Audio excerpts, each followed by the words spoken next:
शीला दीदी के चैनल को लाइक और सब्सक्राइब जरूर करें। धन्यवाद। सखी हो हम नाही जइबै गवनवा, पिया मोरा लड़का न दनवाना।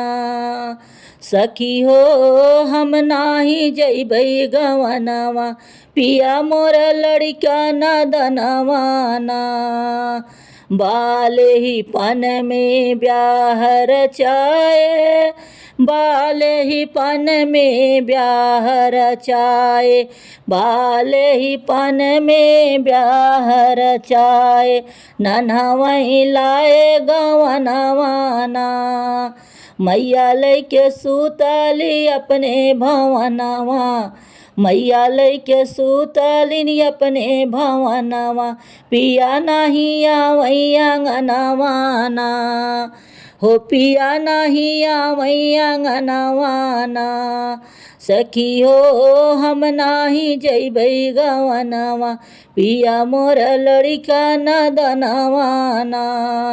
सखी हो हम नाही जइबै गवनवा, पिया मोर लड़का न दनवाना। जेठनी बिरही बोलिया बोले, जेठनी बिरहिया बोलिया बोले, लागई कर जवा में गोलिया ना। ठाड़ी मैं रोयो बीच अंगनवा, ठाड़ी मैं रोऊँ बीच अंगनवा, कैसन लिखल करमवाना। हो कैसन लिखल करमवाना। सखी हो हम न जइबै गवनवा, पिया मोर लड़का न दनवाना।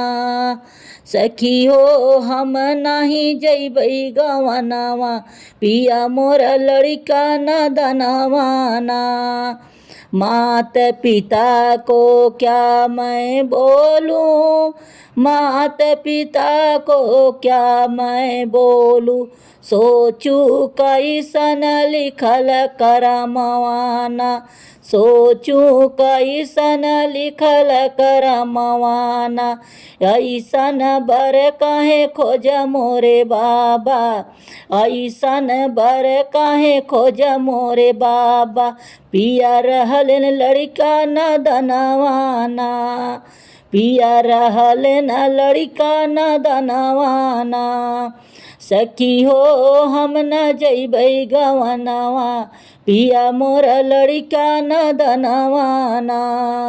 सखी हो हम न जइबै गवनवा, पिया मोर लड़का न दनवाना।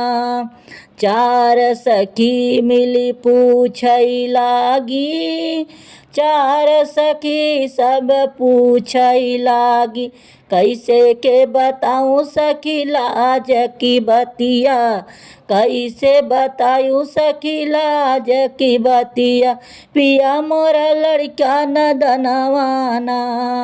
हो पिया मोरा लड़का न दनवाना। सखी हो हम न जइबै गवनवा, पिया मोर लड़का न दनवाना।